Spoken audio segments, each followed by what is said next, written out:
One thing that I just love to leave in the mind of the finance minister, what can you do for Indian women if they own or run a business? A budget is a key point for us to understand the policy level and directional view of how we can bring in more foreign direct investment into the country. Capital for its own sake is never going to be sustainable.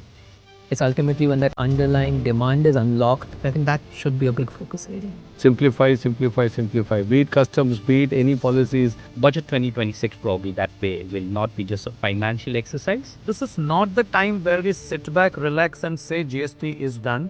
Let's focus on GST 3.2. It is also a signal to global capital that Indian industry, India's entrepreneurs can now confidently move forward.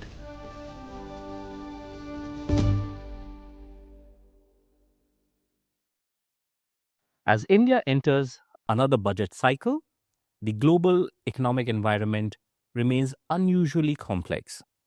Trade today is no longer driven only by cost and efficiency. It is being reshaped by geopolitics, supply chain realignments, and rising protectionism.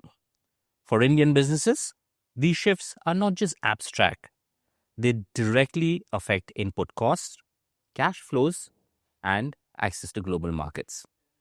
So the union budget is being asked to balance multiple objectives: boosting self-reliance under the Atmanirbhar Bharat program, supporting exports, simplifying compliances, and ensuring revenue stability. Today's discussion aims to unpack these issues. Joining us today, we have Santosh Iyer, MD and CEO, Mercedes-Benz India Private Limited; Mainak Dhar, MD, McCain Foods India; MS Money, Partner, Deloitte India; Devita Saraf, Chairperson and CEO, the Wu Group; and PD Singh, CEO, India South Asia Standard Chartered Bank. Our panelists bring with them deep insights on policy, design, compliances, realities, and the practical implications of these budgets. Let us begin with the first question. So we start with sector-specific questions to begin with. And let's start with the auto sector. Mr. Iyer, coming to you first. The premium auto segment, while it's often seen as a niche category, but it's also a strong indicator of consumer confidence, income stability, and aspiration-led growth. So in that sense, how is India's premium car market growing? Is it showing, it has shown resilience, despite all the global uncertainty.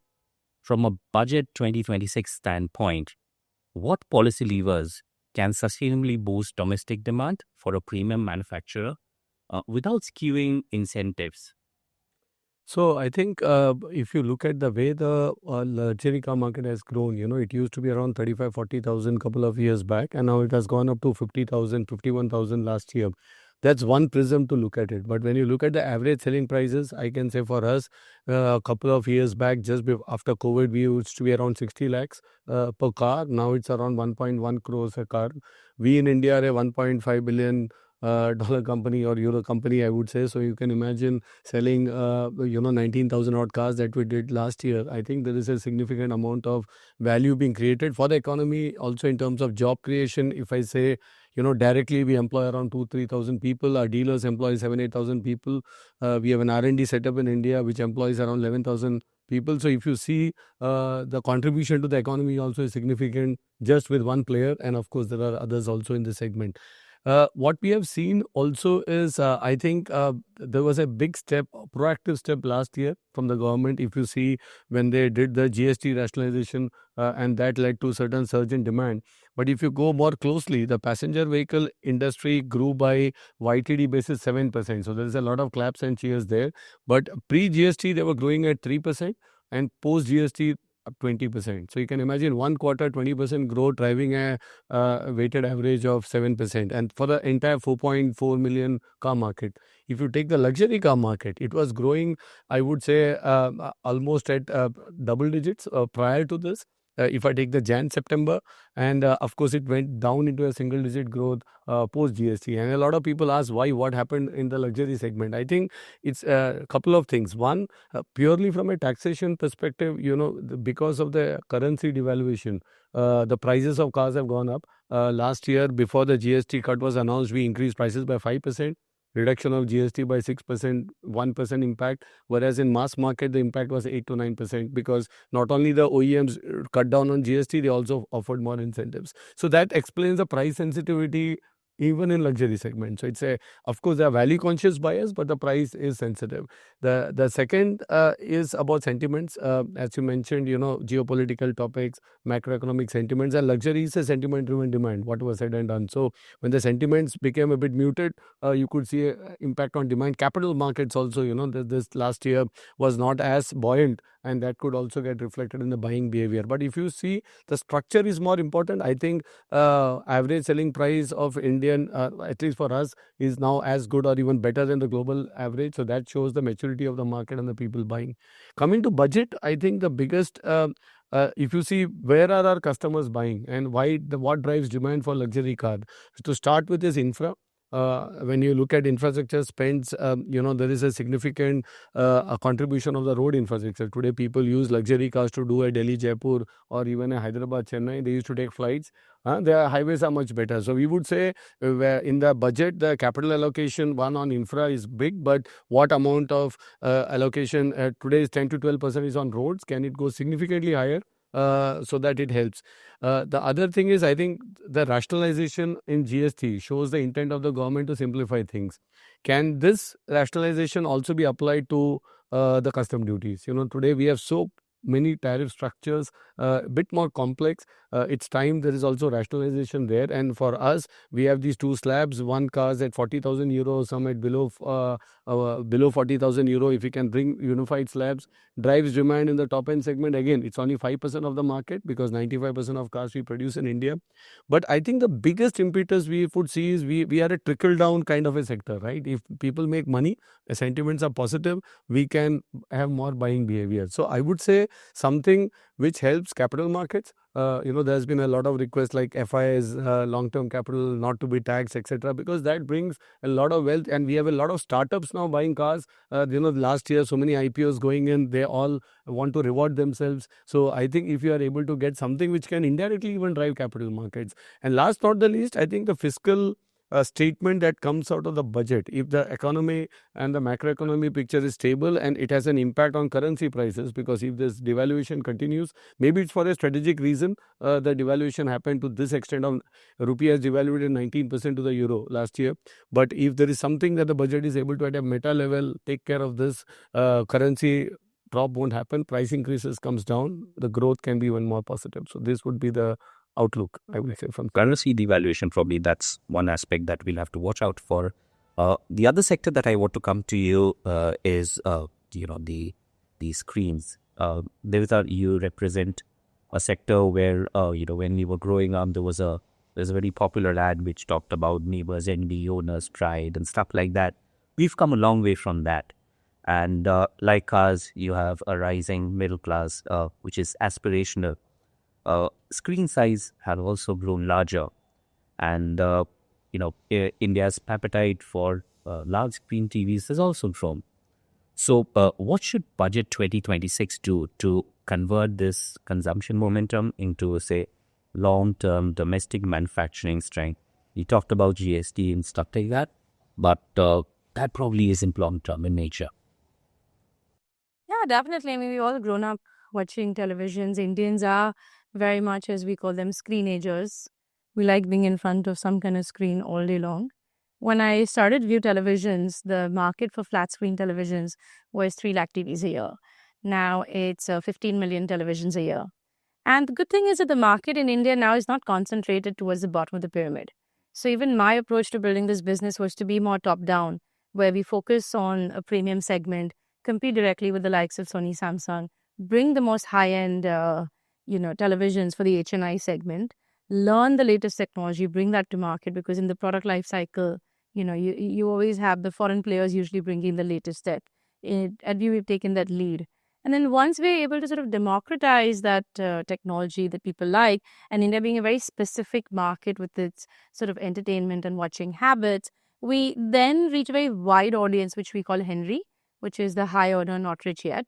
And I think India's growth story has very much come from Henrys, I would say, who are this aspirational audience who, thanks to social media and global travel, etc., are very aware of the trends globally and wanted, but of course require financing and all kinds of cashbacks, etc., to afford the product of their dreams.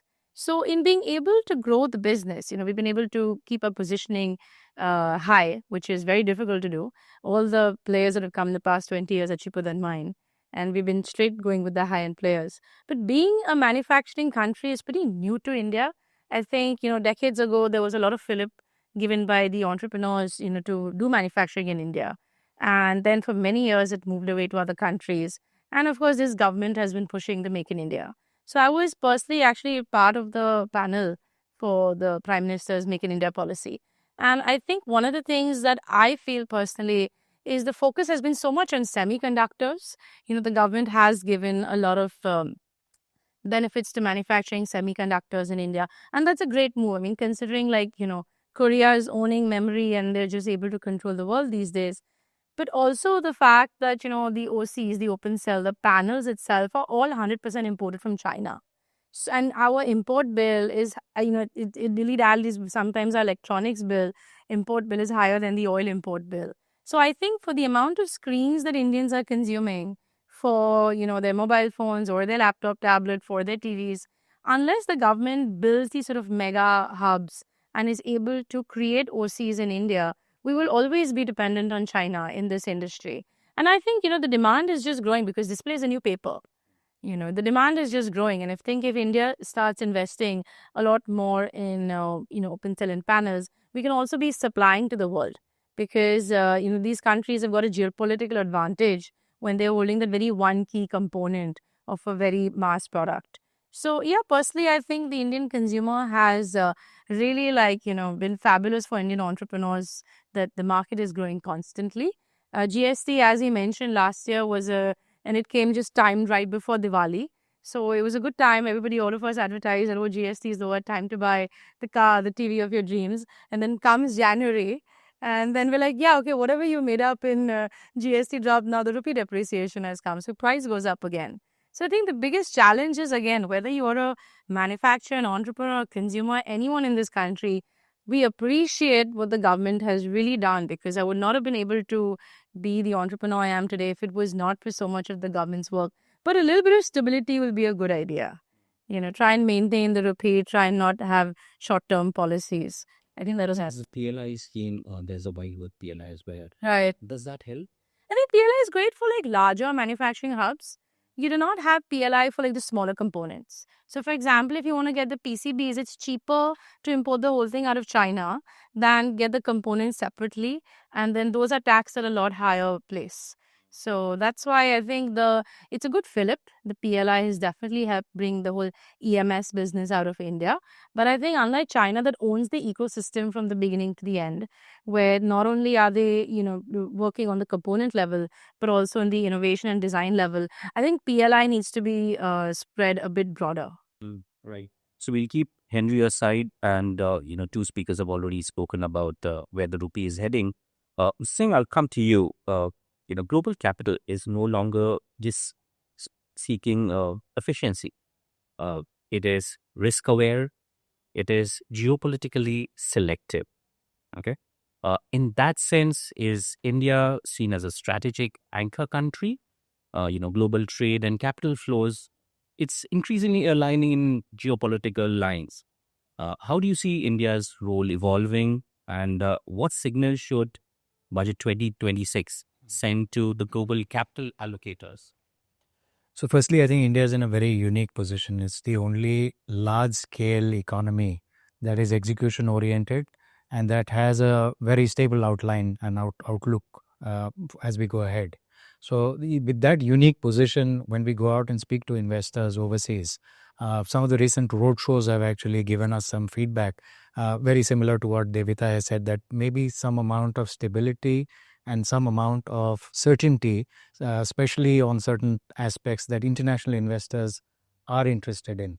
However, like I said before, this is the only large-scale stable economy. So it's no longer about China plus one.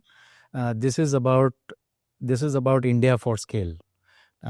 And that's where I think a unique proposition lies, and that's where I think we can go a very long way. In terms of what investors are looking for, while there may be very little room given that we've already made a number of concessions as we go along, and the budget itself may not be that the event that it earlier was, where we need to make big bang changes and announcements, because policy reforms have been pretty consistent across the board, including what we've seen very recently happening. But I do think a few things like, for example, R&D linked incentives or incentives for investors like the sovereign capital funds, where we've made some exceptions, could be more widely applied. We're very lucky to have Gift City. Very few countries in the world have established an offshore center like that. And that's where, again, bringing in some of the incentives would really help. So, for example, raising money with withholding tax, as it was earlier applicable and now a little higher. Similarly, any other form of incentivizing capital raising or bringing in capital faster would be definitely useful. I think also communication or outreach on the part where we look at the macro and we see 22% delay in central projects, to address those concerns and say some of these are special situations, some of these don't apply to the capital that is coming in or looking to come into the country. Again, very large pools waiting on the sidelines to come into the country. Very optimistic about how we can get there very quickly. Right. We'll stay with the global scene. So, Mani, coming to you, a large part of our businesses today are SMEs. And they are often seen as, policy takers and not policy shapers. So, with rising global trade protectionism, especially tariff barriers from the US, what should Budget 2026 do to help and protect Indian companies and also help them stay competitive in the global markets? Look, as far as SMEs are concerned, we have to bear in mind that there are two aspects to SMEs. There are some SMEs which operate on their own, in the sense that they are not necessarily supporting a larger OEM. And there are some SMEs which are completely dependent on OEMs. And therefore, the potential of the OEM determines the fate of the SME. Now, between these two segments, they have over the past year or so been greatly impacted by two specific events. One is obviously the tariff and the tariff related events, which may not be relevant only to the concerned SME. It may also apply to the OEM to which the SME is, tied up with. So that is one event that has happened. The other event that has impacted SMEs to a very large extent is because of the fact that the GST system has integrated all the vendors and all the suppliers. And it truly functions in an integrated manner now. Now, this has got a very positive spin, and there is also some difficulties that some of the SMEs will be facing. The positive spin is that to, let's say, a bank which lends to an SME today, they can do the entire credit appraisal on screen by looking at the GST data. Because the SMEs vendors and the SMEs customers are all available and they are part of the same GST value chain. The downside to this is at certain point of time, if the SMEs are not GST compliant, it could be because of a working capital blockage, that they are not able to pay the tax in time. It could also be because they forgot on some of the compliances or they were not properly advised on the compliances. In that case, the larger difficulty for the SME is that the OEM with which it operates starts reducing its dealings with it. And they say that, look, since you are non-compliant, my GST rating is getting impacted. So SMEs to a large extent, while they are impacted by tariffs, which is external and over which it is very difficult for anyone excepting the government to influence that policy and, bring in some level of effort on that. But on an internal side, when you look at a tax like a GST, it's certainly within the purview of the SME. Now, over a period of time, we have also seen that many OEMs to which the SMEs are kind of married to have also taken a lot of steps to make the SMEs themselves compliant. But clearly, this requires a change of mindset because there would be a lot of SMEs across sectors which in the past used to be 60, 70, 80% compliant, and this 10, 15% non-compliant was kind of okay. That's no longer the case. So in today's interconnected world of GST, all SMEs have to be 101% compliant, and their being non-compliant impacts the OEM, and OEMs don't take this, lightly at all. There are also some SMEs which compete on their own. They are not necessarily dependent on the OEMs. To that category of SMEs, what is most important is being cost competitive. Now, being cost competitive is a function of various aspects. If they are dependent on imports, if they are importing components, then to what extent are the customs tariffs, relevant for them? Are they importing from countries with whom India has a beneficial trade treaty? What is the extent of their value addition in India? All those become very, very relevant. But for all those SMEs who are engaged in working on their own and they have their own customers and set of customers, it is essential for them to become more and more cost competitive irrespective of the sector. Because if you look at textiles, for instance, we have a Vietnam and we have a Bangladesh, right? And these two countries, are hotly competing with India. In recent times, we even have smaller countries like a Cambodia, which has come into the textile, space. So over there, the only way for SMEs to grow further and prosper is to keep on adding more and more value, move away from the basics and move to high value added, products. The good side of the tariffs for some of the SMEs and some of the OEMs who are dealing with it is after a very long time, they have broad-based the market. In the past, I think you will also remember, we used to have a focused market scheme, and the government took a lot of schemes to encourage many of the exporters of India to go to virgin market. Now that worked to some extent, but there was no push, so to say. Now, because of the tariff related push, many of the SMEs on their own have diversified and they are opening up new markets. Some of the markets are such that no one knew those markets existed for, Indian apparel, for instance. They are tapping those new, markets. So overall, when you look at SMEs need to focus more and more on compliance. Compliance today is largely driven by technology, and they need to be tech compliant, to that extent. They also need to focus on being competitive at all points of, time. That's, to my mind, the mantra for success of the SLAs. Perfect. So if it was roti, kapra, makan, cars, TVs, and mobile phones, I think processed food, when it comes to processed food, is a consumption multiplier. Growth there probably signals, confidence beyond the essentials. So in that sense, as food inflation, moderates, consumption still remains uneven. So what should Budget 2026 do to revive demand for this value-added and processed food sector in India? Sure. So first, Pran, I would say I am quite bullish on the prospects for growth of the processed foods industry. And if you fundamentally look at it, the basics are in place.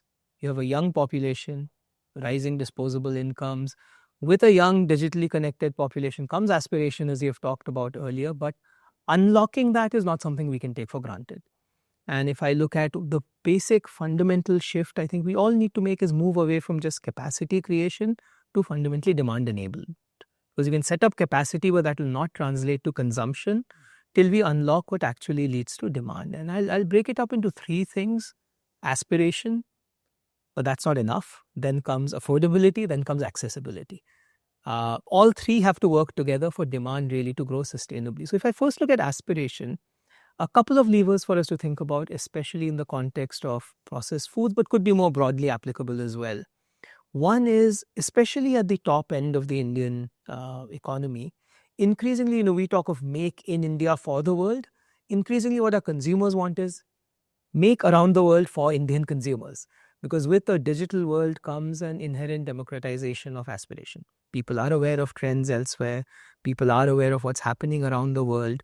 So one way of doing that is harmonizing things like quality standards, harmonizing regulatory standards, making business easier to do as we look at free trade agreements or partnerships with other countries, how do we consciously not just take India to the world, but make it easier for trends, products to come into India?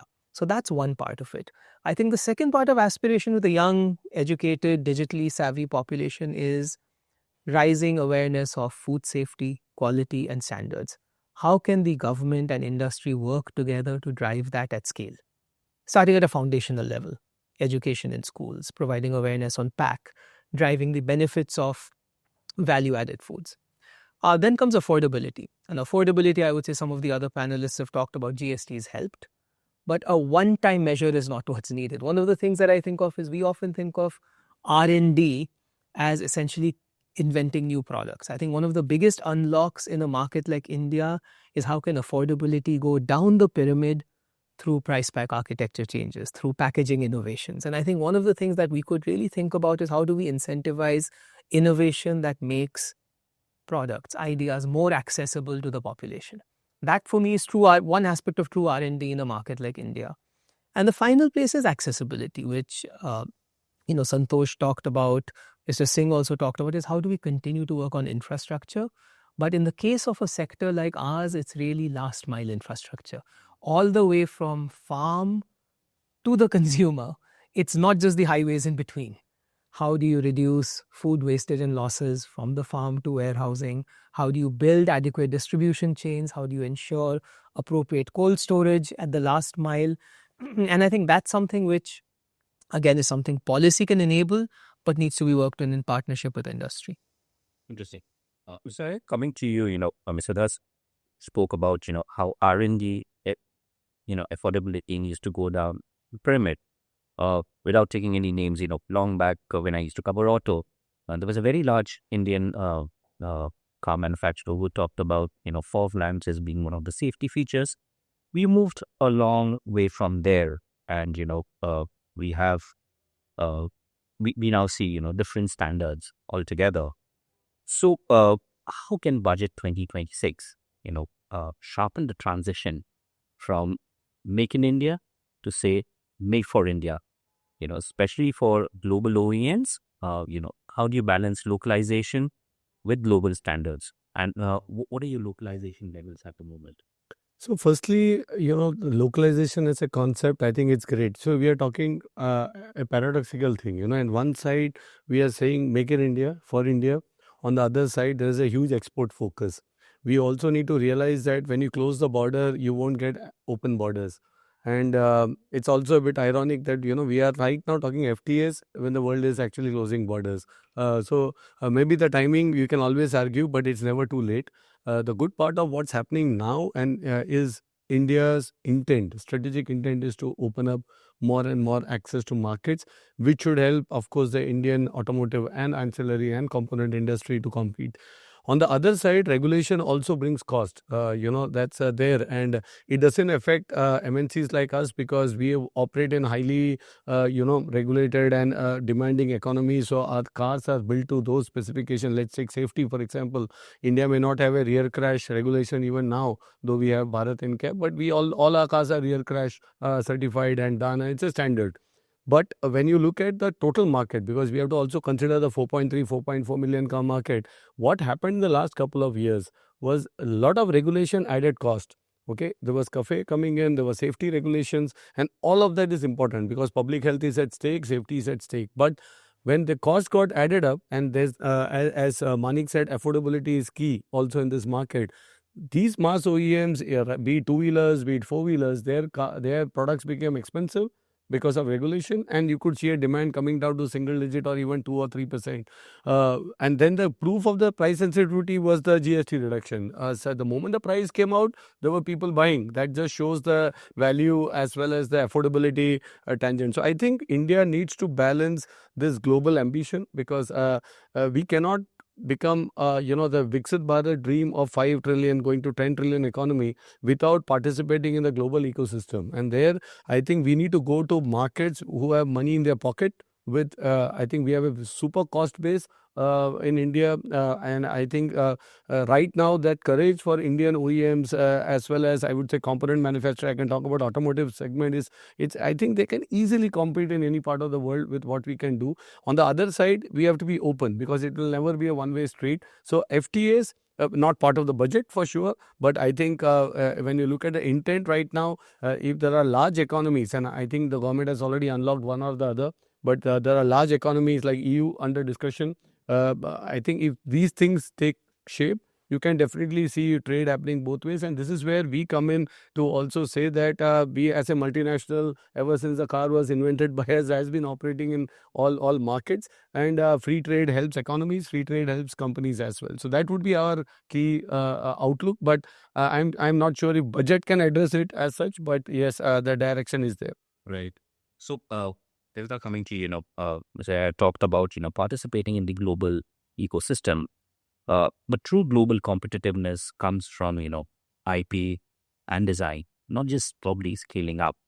So, in that sense, what needs to be done in Budget 2026 to help Indian electronics brands move more decisively from just being assembly-led operations to high-value design and engineering companies? Yeah, absolutely. I think that's the biggest opportunity for India outside of, as Mr. Singh mentioned, that we don't just want to be a China plus one. We do not have the heritage and history of being very high skill technicians doing things on scale. But if you take the Indian mind, you go to Silicon Valley, where my other office is, it is Indians out there who are the heads of all these global companies. It's Indians out there who know how to sort of think in a very improvising, innovative way. But I don't think India is capitalizing the ability of the Indian mind to really be as innovative as we really are. In fact, when I started View, the first thing that I did was set up my own lab, which is a new product development center. Because as they mentioned, when you're making a product for the Indian market, you don't want to make something that is just, the cookie cutter global approach. So I think for sure the opportunity is there for all the companies in India to say, okay, if we want to compete with global players, adding that Indian touch, adding Indian innovation is definitely going to give us a fillip. I'll give you a simple example. I mean, this is, since I was told that at this panel, you want to make it simple for consumers. So we talk of Indian innovation. So one of the things that we innovated is our TVs are something called cricket mode. Because when you watch globally, the sports are like football and basketball, and the ball is about this big. Indians is 95% cricket country. And the ball is about this small. It goes in this high speed in the air. You can't see it. Then they have this third umpire, etc. So we in our labs worked on something called cricket mode, that you can click this button on your remote and you can actually see the ball move before the sort of third umpire gives his verdict. Now, this is something that became very, very successful. And in my office, about a month back, we had a delegation of 40 Australian CEOs. And they said, can you bring this in Australia? And I'd completely forgotten that Australia is also a cricket-loving country. And so there's so much innovation that Indian companies, to compete with the global best, are investing in innovation. We do have the mind for it, which is very important to know that Indians, our biggest exports have always been Indian brains. We do have the mind for it. I think if the government works in a more, rather than just a sort of PLI, also do like a DLI, which is a design-led innovation, design-led incentive, I think that'll help stabilize this entire concept of all Indian companies owning the IP for the Indian market and then being able to export it. Because, as they are mentioning, that globally countries are struggling. Their brands don't have this sort of, boosting economy that we do. And our growing economy has given so much newness to each market sector. Whether it's the cars or the food or TVs, there's always something that Indian brands are adding. I think if they add a PLI, maybe say for exports, there is a demand for not only, made in India, but sort of made by India for a global player. And, it's us entrepreneurs and, professionals who have this onus on us. And I think the government just has to understand that we should own the IP. We should own the Indian mind. And how do you capitalize that and add it to our products to sell to the world? Right. So you've heard the manufacturers talk about, India's manufacturing ambitions. Even the smaller companies have that. that probably needs, mobilizing long-term patient capital. So, is there a mismatch then you think, between long-term projects and, the short-term liabilities? And what policy or regulatory changes could enable banks and financial institutes to, deploy long-term capital more efficiently then? Sure. So I think first, level playing field for long-term deposits compared to the other options that are available. If you look at bank deposits has been reduced from 4.4% of GDP to 3.8%. And no surprise, because we've seen mutual funds becoming more than 2% of GDP from the earlier less than 1% of GDP. So that financialization has also been led because of the tax arbitrage that exists today. So some incentive for long-term deposits. So banks have long-term funds to deploy. I mentioned earlier about sovereign wealth funds. This is the kind of patient capital that we will probably require. So some kind of incentive for those kind of investors. It's very nice to see that we are relooking at Press Note 3. So there are pools of capital maybe from countries like that can also come in and can be put to good use. The other way of looking at it is the corporate bond market and what we can do about that. So we've talked about this forever, and maybe stamp duties and other simplifications for the corporate bond market would be very useful. The third bit, I think, again, is priority sector lending and using some of that to expand the concept of priority sector.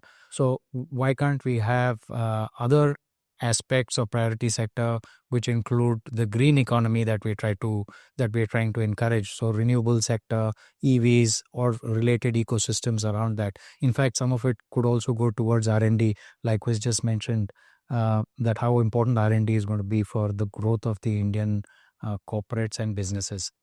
Lastly, I think I would like to talk about parity in taxation for foreign banks.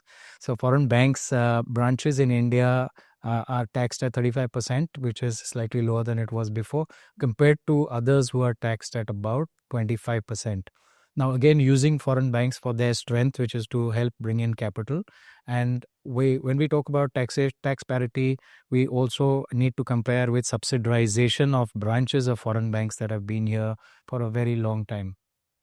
From a safety, regulation, or ring fencing of capital perspective, we're pretty much governed in exactly the same way. And that's the reason why I say that it's okay to be taking the advantages of being a branch of a foreign bank, where you get the advantage of the rating, the cheaper cost of funding, the ability to offset risk with the parent, and provide India with large hedging pools and deep markets. Contribution, I think, of foreign banks in the Indian economy is quite underappreciated in my view. Foreign banks add a lot to bringing in MNCs into the country, banking the MNCs, making sure that they can grow, and also helping Indian companies go across overseas and acquire IP and other things which are most important.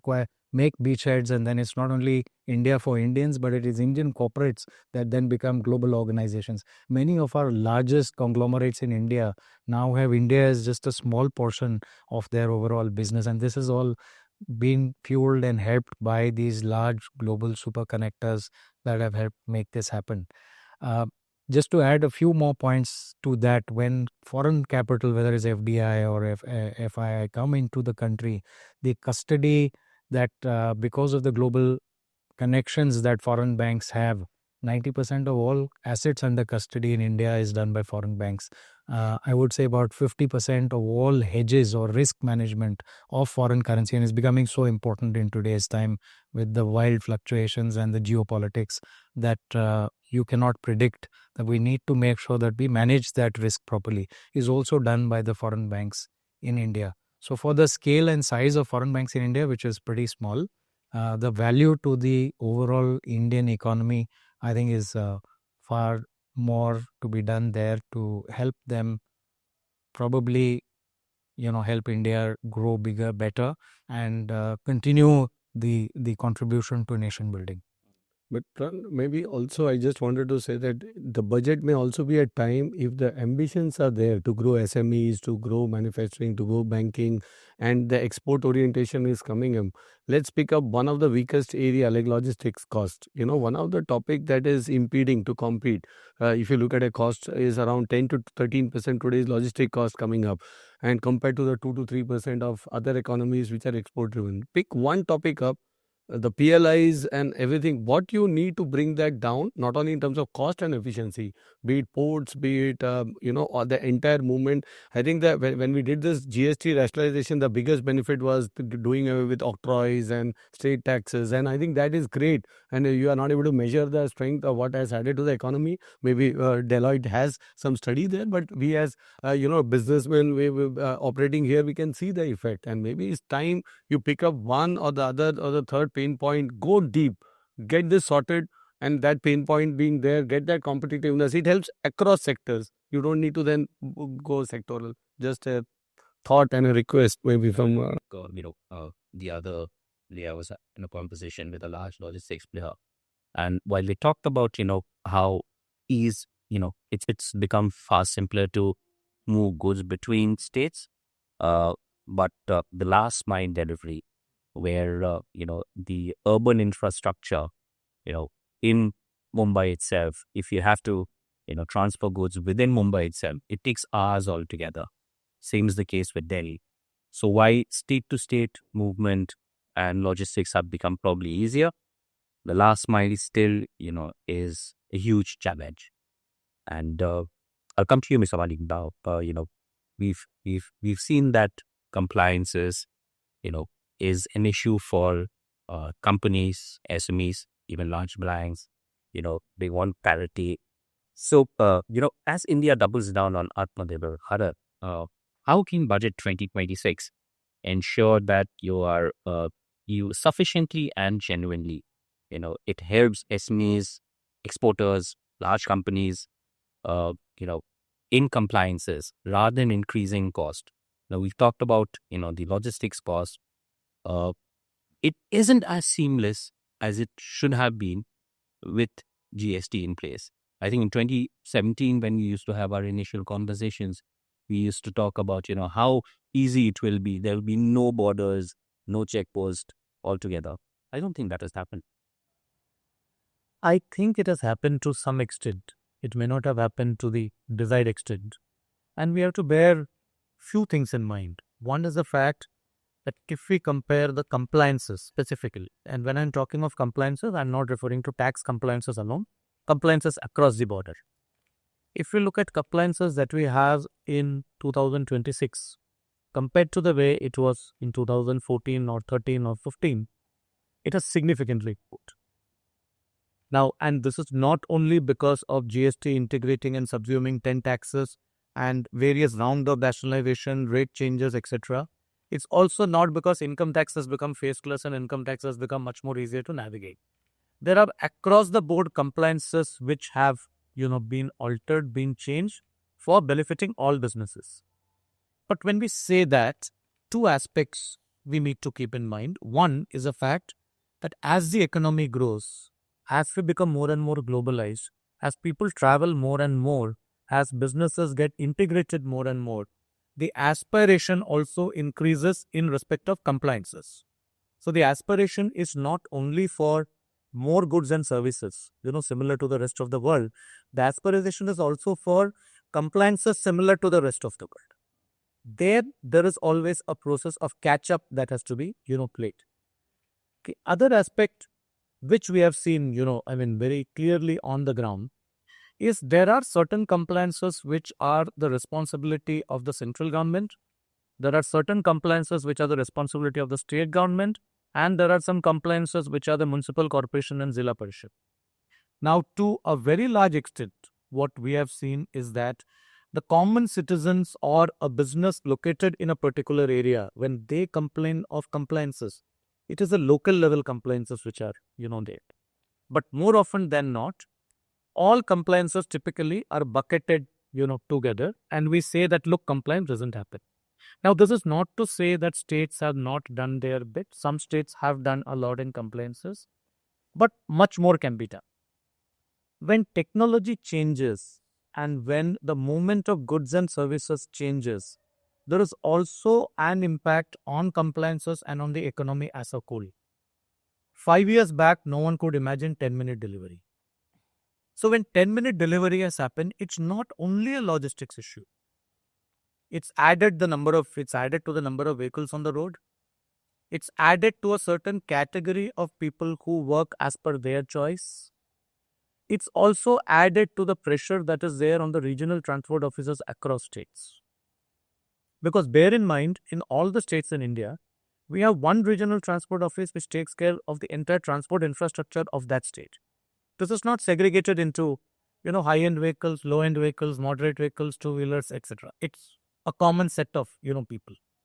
Have those authorities also ramped up their presence to ensure that the requests are made? They have, which is why to a very large extent, many of these compliances, even in regional transport offices, today are electronic. You can do it online. You don't need to go physically anywhere to get anything done. So whenever we talk of compliances, one aspect is compared to the past, yes, we are certainly improved. Are we there yet? We are certainly not there yet. There is a lot which can be done.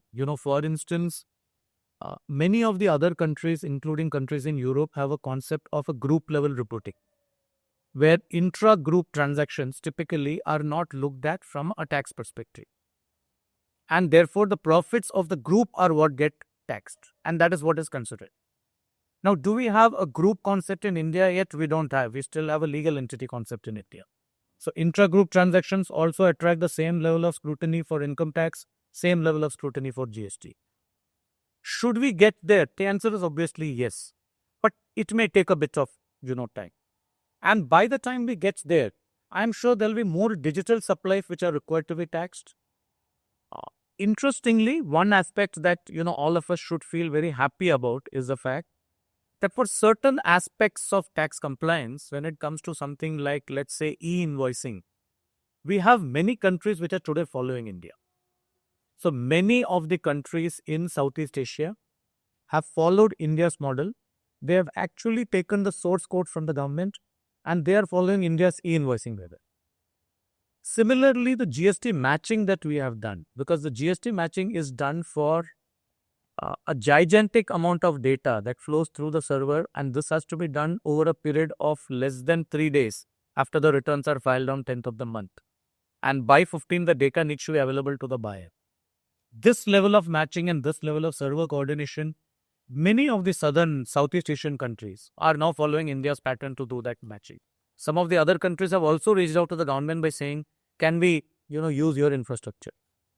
So when we look at compliances, certainly there is much more to be, done. Logistics cost may be, one of those areas. But even there, I would say that the manner in which we used to manage our logistics 10 years back and the manner in which we manage it today is very, very different. So we can have an import bill of entry cleared online today. We don't need to travel. So I used to travel from Parel to JNPT, which used to be an complete day-long journey. Now I don't need to do that over the last few years because the entire work can be sitting in my office. So there is a lot of improvement that has happened. But as we globalize more, we come across the practices in other countries. The aspiration for improving compliances, making them simpler, is also much, much more, because today we are far more evolved than we were before. Right. I think compliances also, touches the aspect of ease of doing business. And I think the 2019 economic survey was very important in that sense because it had a chapter on ease of doing business, which pointedly mentioned that, it's easier to buy a gun in Delhi than to open a restaurant. There's so many more regulations just to open a restaurant, and it makes it very, very difficult for entrepreneurs. So on that part, I'll move on to Mr. Dhar, to you. Unlike heavy industries or heavy focused companies, food processing creates distributed manufacturing jobs.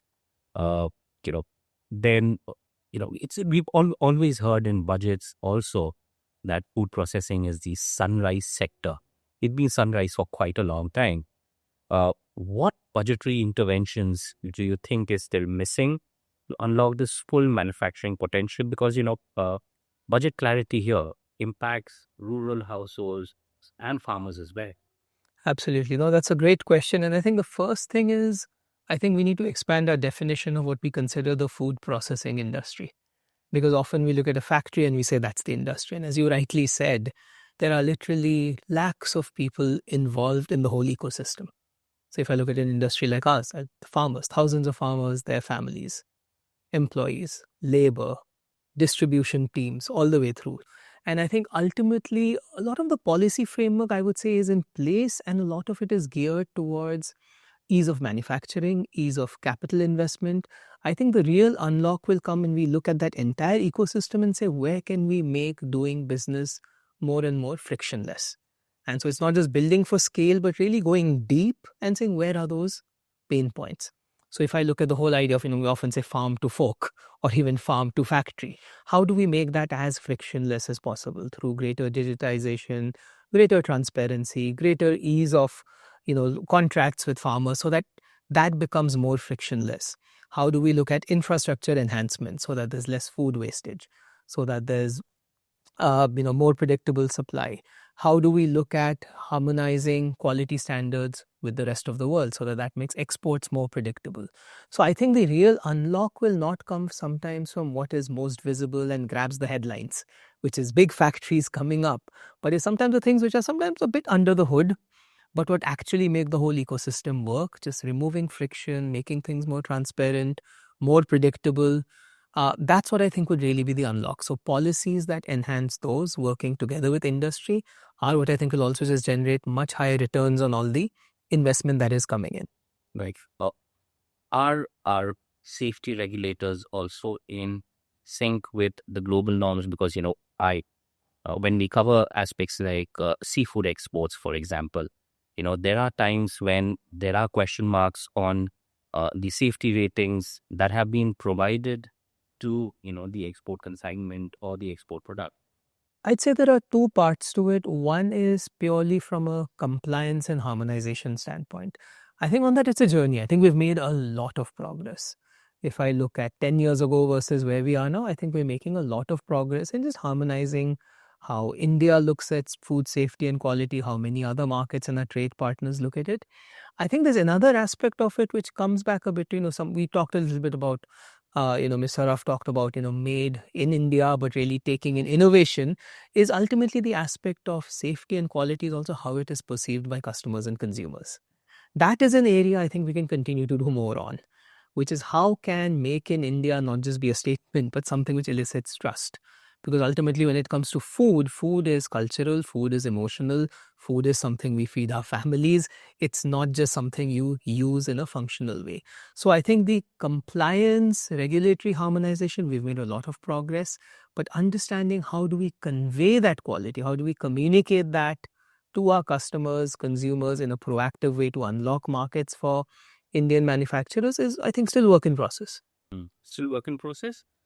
Sir, coming to you, a topic which has been in debate for quite some time, the shift to EVs. And I don't want to make it, a technology issue, but, look at it from the prism of, say, emissions outcome. Mm-hmm. Okay. So should budget, 2026 continue to focus, or give a strong focus to EVs? We know there are infrastructural bottlenecks, there are technology bottlenecks, or should it look at more, say, neutral frameworks, say a hybrid or, cleaner ICE in the, ICE engines? What do you think we should do? So first of all, the budget generally doesn't cover the GST topic, so it will only be on the import duty and custom and tariffs. I think on the decarbonization, India has two agendas. Number one is public health. We already see in all cities the air quality challenges. So it's not a if or when, it's how soon. So that for sure they need to, and we all, and also as stakeholders and the government need to look at it. And the second is, of course, the oil import bill which we have, which also drives a lot of dependence on energy from a different fossil fuel source. So I think it's not an option. Now, what's happening around the world is we are not isolated. There was a very clear focus being driven from EU as well to decarbonize the sector, to, not only automotive, but if you look at across steel and everything else. And then now we know, due to the geopolitical changes that's happening, there is not much of focus. And I think EU has already gone in line and then said, okay. So, as of 2 months back, there was no ICE car to be sold in Europe after 2035. But they realized, hey, we cannot alone save the world. We also need to compete and we need to be there. And they had this compulsion to shift that timeline. And that's what changes the decarbonization agenda for the OEMs also, because there is a customer who is still not ready to pay a premium. You need tax rebates or incentives to buy a EV. And then there is, I would say, the government is actually subsidizing it via lower taxes. And the OEMs, you are running two engines, right? Today, we are selling globally. Last year, we did 1.8 million cars. Earlier, it was only combustion engines. Now you have an additional powertrain of EV, same number of cars, because globally growth is not there. So, and nobody will say that if you go one route, it's possible. So I think we have to allow the customers and the markets to decide the pace of transformation. In the budget specifically, I think there is a lot of provisions in terms of import duty, batteries, cells, packs. Government also knows that Rome was not built in a day. You need to give time to the industry. Maybe this policy continuity will help. A clear statement that these things will continue. India is in this committed path of decarbonization, and therefore none of these will change. The tariffs won't change for much more period of time. Will give OEMs and even small SMEs who are all in this space of battery recycling, all of this will need continued support. So I think it's more statement of intent. Always industry can ask lower the better when it comes to tariff, but I think the fiscal space we see. The entire outlook has to be to grow the economy. So whatever it takes, then and the scope for tax collection is limited. So I would not advocate more lower and lower because I think there's a good amount of ecosystem for EVs and the incentives are in place. But a clear statement on the continuity on these lines and with remarks and better allocation. But I would be going another step. I think we have some great ideas like UPIs, Money, Mr. Money, you mentioned about this entire GST things. What do we do with AI? Will be the catch-up game, or are we going to see something where not only on the data center and storage and others, because that's hygiene, but is there something in terms of policy making that will get our IT and our sector to the lead on this forefront? I think that will be interesting to see what can we do. But yes, on the decarbonization side, as long as there's a clear statement of intent and also certain allocations and support for R&D, I think it should be fine. Right. Devita, from sustainability to sustainable manufacturing. You did talk about it in the bits and pieces, but let's put a greater focus on, say, the PLI scheme. How effective has the PLI framework been for you and manufacturers like you? What are the kind of pivots that you want? What are the kind of changes or course correction that you think the budget 2026 should have? Well, 100%, as Santosh mentioned, it is the smaller components that require the benefit of PLI and all these incentives, because it's a whole ecosystem that is required, not just about one large factory getting it per se. I actually, as a company, decided many years ago that I do not want to get into the manufacturing game, even though I was working very closely with the government on advising them on how they should manage it for the electronics industry. And I think that's because, you if you take a company like Apple, they own the IP, and then they have the likes of a Foxconn manufacturing for them, who of course gets the benefit of, say, a PLI scheme. Same thing at View, we decided that our, differentiation would be innovation. The go-to-market is very important in this industry. And so we will work with EMS players. My team designs the products, we get the components globally, and then the EMS is done in India. And I think the biggest thing today the government needs to understand, because there's a lot of discussion, of course, happening as to how do we make up and always continue to see this growth, this sort of demand generation has to be there. I think India has been a sort of darling of the global markets just because we've been given on a platter, this whole new age base of consumers and the demand in India. As they say that India is actually a lot more, protected from, sort of global economy shocks, because unlike China and Japan, which is a very export-oriented economy, India's growth does come from local consumption. So I think the biggest thing that the government has to protect, which is the demand generation in our country, which for brands and companies and manufacturing is, go to market, the ability to be very fast with consumer taste. So from the government with this budget, I would say more than the money and anything, what we really need is speed. Whether it may be my manufacturer or I working with them on saying, what, we need to do this new plant or this new product or this new technology. And the intentions are great, but it should not be just 1 year to the next budget. If they made something, say, like a 30-day deemed approval, where any kind of approvals will be done faster. I think definitely India has a technology, as, Mr. Mani was mentioning, that people are emulating. But speed and go to market is very important, because we cannot afford to lose this kind of India opportunity that it has of a fast growing consumer sector. But if there's too much slowness, even though the intent is there, that will really shake up the ecosystem. So I would say to this government, focus on continuing to make sure that the economy grows. It's fabulous that we have this spending economy. We're fabulous with it. We've had this upward mobility of people, being able to, within 10 years, seeing so many new Indians come into the consuming pattern. And you have the backup of companies, industries, etc. But thoda bit jaldi se. Yeah, urgency. I think Urgency. it's what we need. I think I'd like Deepak to come in here. He had a few questions. We started with roti kapda makan, and when I look around the table, we have अच्छी रोटी पराठे, we have बड़ी गाड़ी, बड़ी TV, बड़ा पैसा और पैसे की बचत. Right? And it's ironical. I mean, this tells you coming of age for India, right? We were stuck in roti kapda makan. I think I belong to that generation, EMI and all of that. But now, of course, our aspirations are taking much further ahead. +1 is an opportunity that we've been trying to. Apple is in India. Lots happened. But at the same time, if you keenly listen to the finance minister, she keeps saying one thing: private capex has to pick up. I would like to know around this room,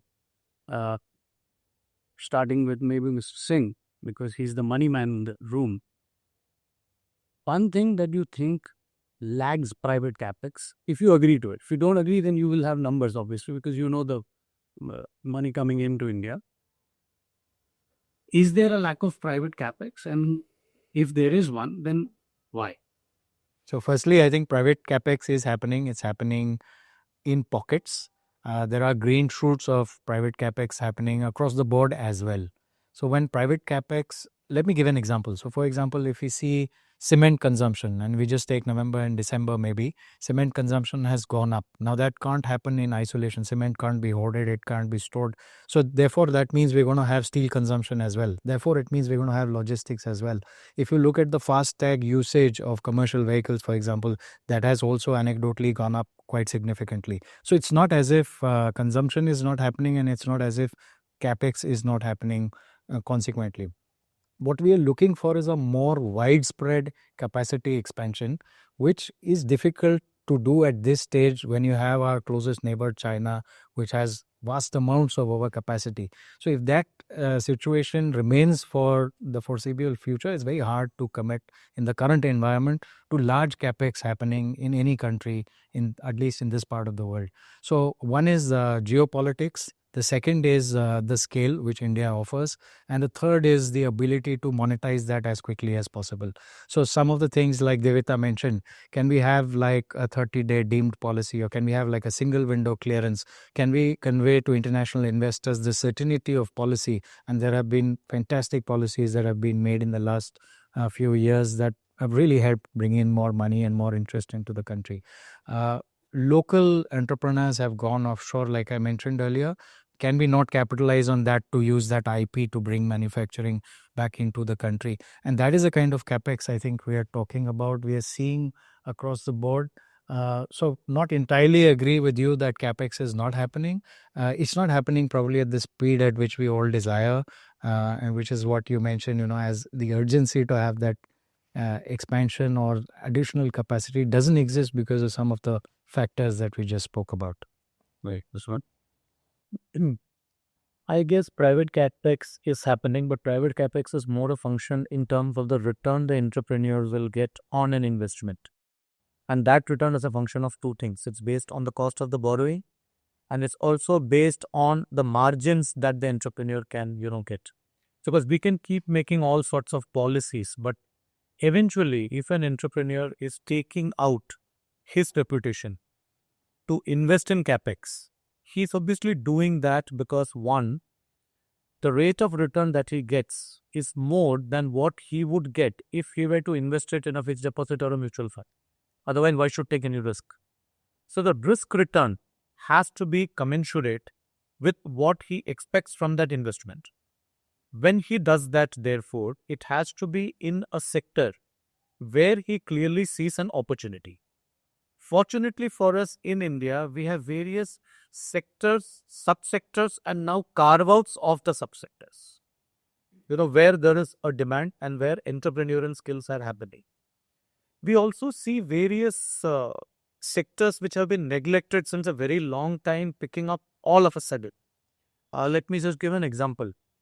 The forging business is a sector which most people have not even heard. I mean, automobile manufacturers will know, forging. But for most people in the country, what is forging? No, that's the backbone of the economy. And every single organization needs it.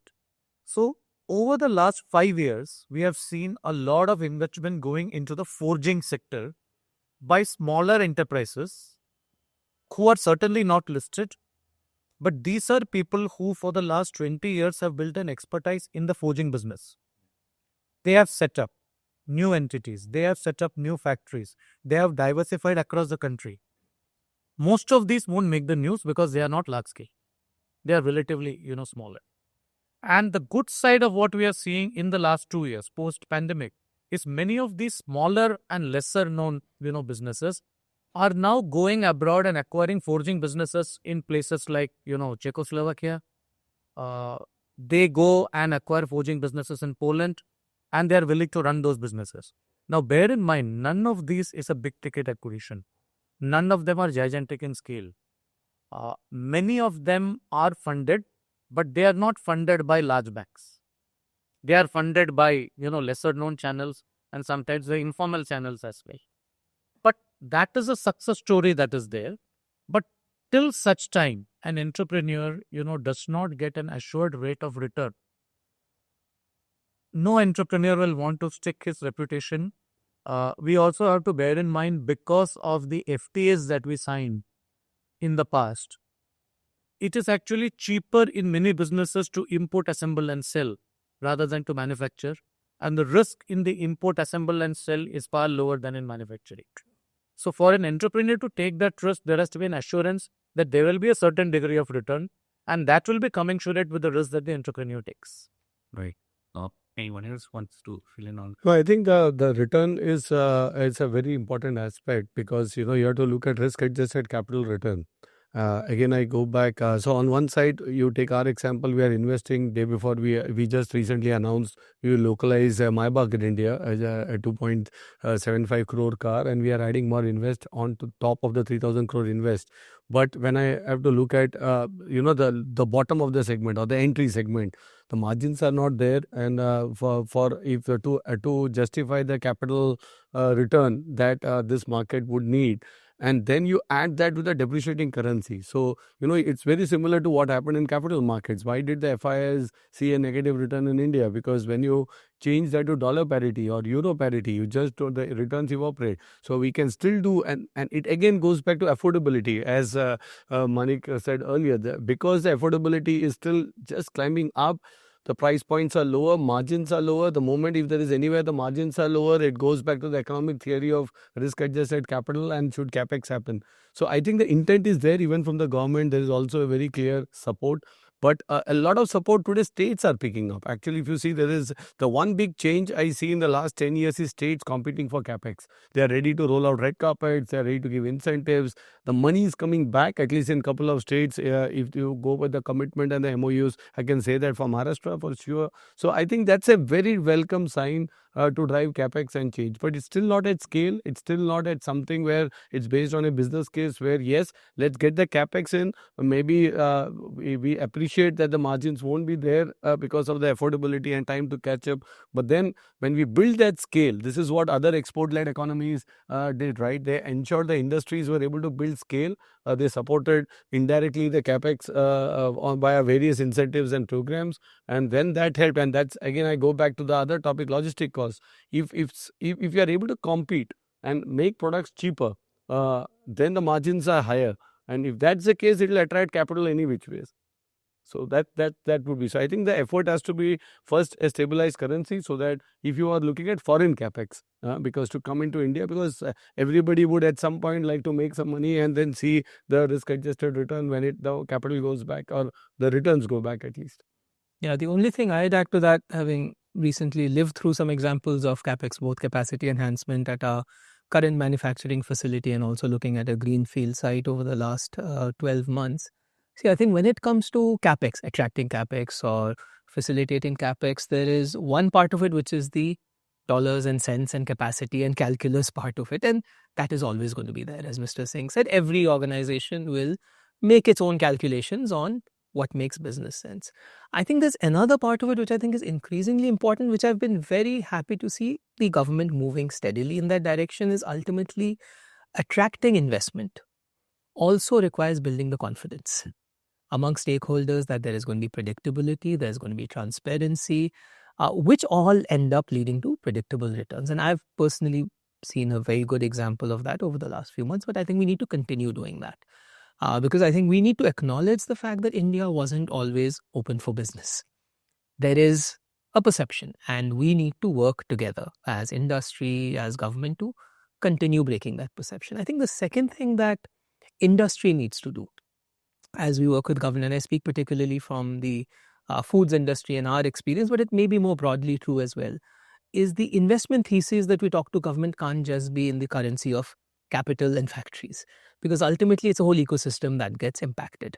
So in the case of processed foods, it's the farmers, it's the local communities, it's contributing to sustainability through modernized irrigation techniques, seed varieties which make it higher yields for farmers.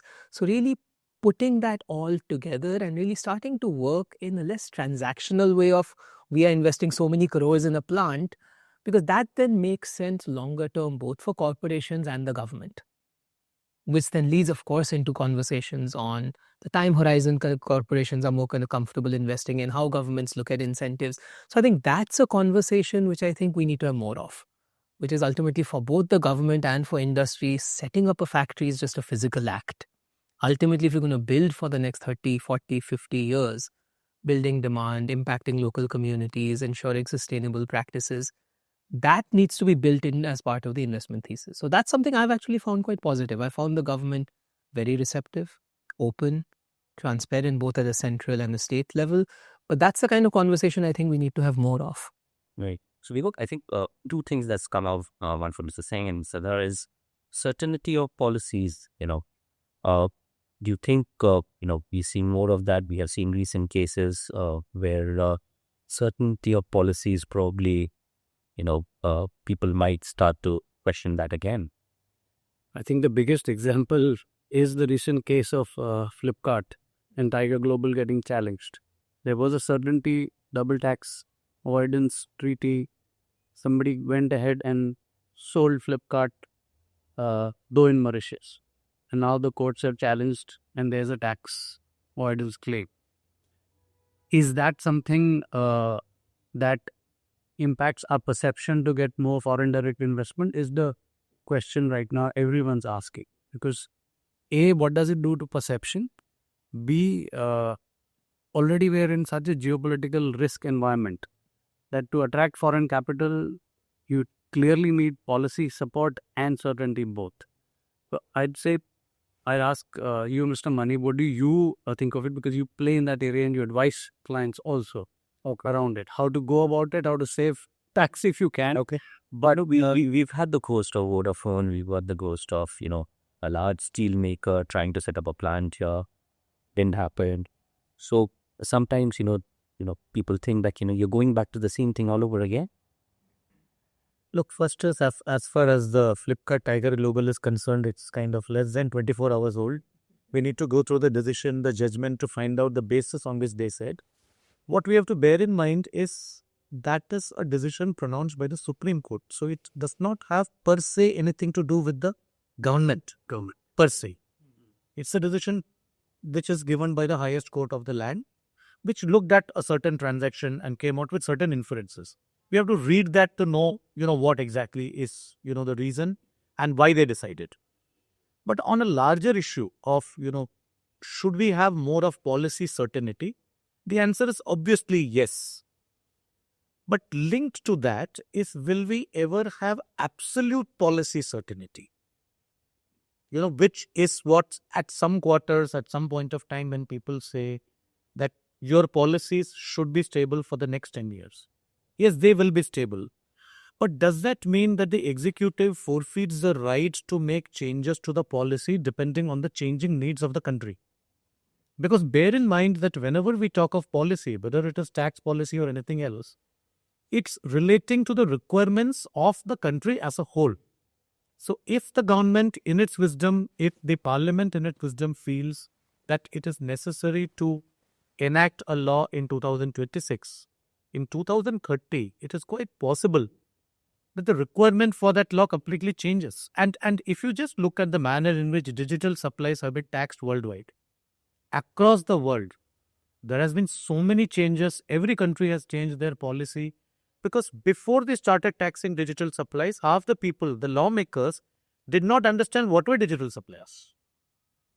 Right? And digital supplies were not purchases from Amazon.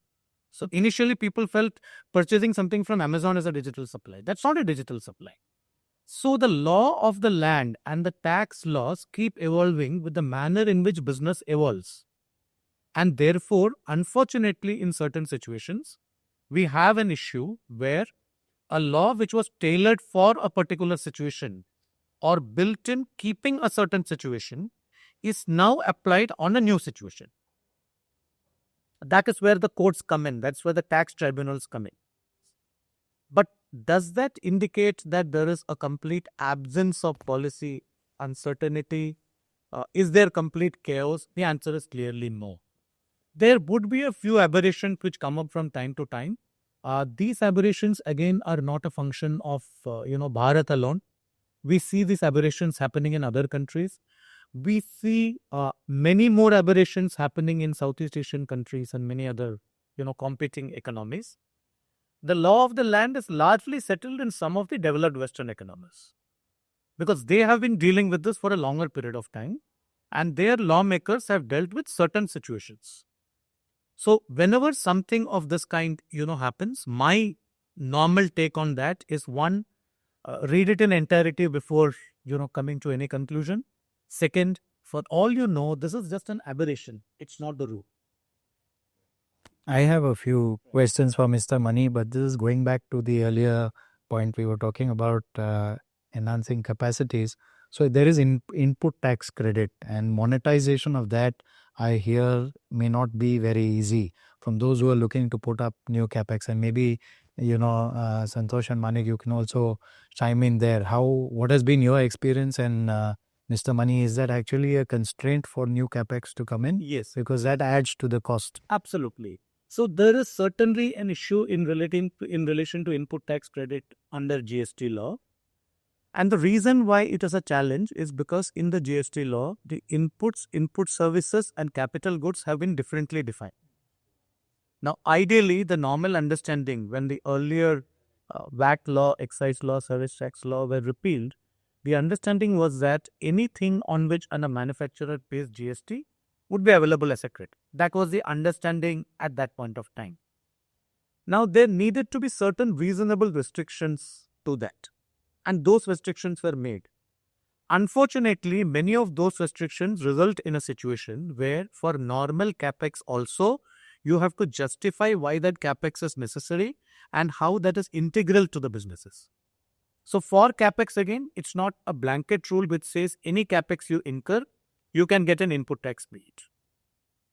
You need to justify and demonstrate the linkage of that capex with the input business. So if you're incurring capex in year 1 and year 2, and the benefit of that capex or the output of that capex happens in year 3, you'll be able to utilize that only in year 3, not in year 1, year 2. So year 1, year 2, you carry it in your books. That's a cost. So the capital outlay goes up. The capital outlay goes up, the working capital goes up. Absolutely. This is also a very large issue for SMEs. Because for large businesses, they can still afford to have this capex, they are well funded. For SMEs, working capital locked up in input tax credit is a major, major challenge that they are facing. So, coming to the last question, if you had 1, 2, 3 wishes for your budget 2026 and for the finance minister, what would that be? And I will take it across the room. So, Well, I'm going to digress from being the CEO of View Televisions to being a woman entrepreneur. I think it's a historical time that we have for so many years, a woman finance minister. And, as you know, it's very hard for women to get venture capital funding. It's very hard for women also to get bank loans. I own 100% of my company for that reason. So we do require, the Economic Times, for example, has always pushed the agenda of women being business owners, women being entrepreneurs, professionals. So one thing that I just love to leave in the mind of the finance minister, that, today, what can you do for Indian women if they own or run a business? Are there any tax incentives? Is there some kind of, confidence that you can build with the investors? How will we bring in more capex to the country? So I think I would really hope that she looks into this subject and leaves it as her legacy as the first finance minister of the country who's a woman. right. Let's see. Yeah. So a lot has happened, a budget this time is a key point for us to understand the policy level and directional view of how we can bring in more foreign direct investment into the country and to signal to international investors that we are actually open for business. So I'm looking forward to that part very excitedly. Mr. Mani? I think there is a need for 2 specific initiatives from the government. One is on customs, because for a very long time, the Customs Act has not been significantly overhauled. So the manner in which the GST legislation was overhauled within 7-8 years of introduction, there is now a need to overhaul the entire customs, legislation, not only in respect of tariff and slabs, in terms of the process procedures also. Whether it is related party transactions, whether it is a special valuation branch, there are a lot of provisions in the customs law which need to be changed, which will, in addition to making it easier for importers and exporters, also improve ranking in terms of ease of doing business. The second aspect is, having done the GST rationalization, this is not the time where we sit back, relax and say GST is done. Let's focus on GST 3.0, which will involve getting petroleum products also under GST, which will involve getting the entire real estate sector under GST. There is a lot to be done on GST. It is perfectly fine to take a pause for maybe 6 months. But if an announcement that the government is in future going to consider a GST 3.0 would be very, very welcome in the union budget, because union budget does not do anything specific to GST. That's the remit of the GST Council. But directionally, in every year, we have been seeing some announcements on GST. So if there is an announcement of entire customs overhaul, and if there is an announcement which says we are looking at GST 3.0 in future to be done, that would be great. Right. Just to add to that question, there is a lot of talk about, certainty when it comes to customs and tariffs. We see industries like rice sector, sugar, even steel, different parts of steel, different tariffs, different duties at different times. What do you make of that? See, some of the tariffs and some of the changes that they make, including imposing additional duties on certain countries and certain products, etc., are driven by the global trade movements. So at certain points of time, it is also essential to protect domestic industry. There are certain segments in the domestic industry which require protection. And every country, it's not only Bharat that does that, every country has its own way of protecting domestic, businesses. So certain sectors, certain situations require that kind of protectionism. But what we have seen is, once that is done, typically it takes a long time to get changed. So when the underlying circumstances change, the tariffs also need to change together with those circumstances. Right. Sure. Now, I'll get back to the first thing we talked about, which is, I think, fundamentally, not just for processed foods, but for the overall consumer sector, policies that fundamentally help drive consumption and demand. Because ultimately, that's what's going to lead to sustainable growth and investment. And that's a combination of many things. How do you bring about predictability? How do you bring about incentivize affordability, work on accessibility through last mile infrastructure? But I think that has to be a big focus area, because otherwise capital for its own sake is never going to be sustainable. It's ultimately when that underlying demand is unlocked through incentivizing innovation, affordability, building the infrastructure. I think that should be a big focus area.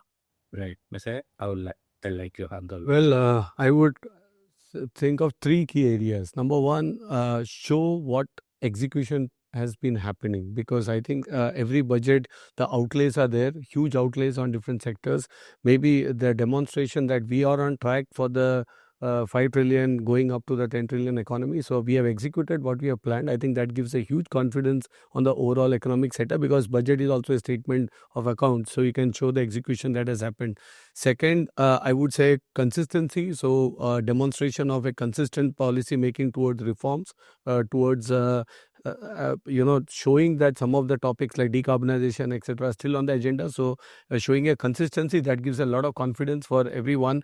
And last not the least, simplify, simplify, simplify. Be it customs, be it any policies. I think we all love it. I think the GST 2.0, this government demonstrated. They have ears to the ground. They reacted thrice last year, or two by the government, one by the RBI. I would say in income tax rates, GST, RBI was proactive with interest rate cuts. This just gives confidence that they have ear to the ground if they are able to continue that momentum. And I'm sure it would be there with simplification. I think we are on track for that 5 trillion dream as a next step. I think that's a good place to end this discussion. And as things stands clear that Budget 2026 is at a pivotal intersection for India's growth story. Few things that stand out: simplify, of course. Again, certainty. Add certainty to it. Move up in terms of capability. And third is, access in terms of capital, in terms of legislation, in terms of policy. So Budget 2026 probably that way will not be just a financial exercise. It is also a signal to global capital that Indian industry, India's entrepreneurs can now confidently move forward. Whether India emerges as the India first, world ready will depend on how well we send that signal. Thank you all for being a part of this discussion. Thank you. Thank you, everyone. Thank you.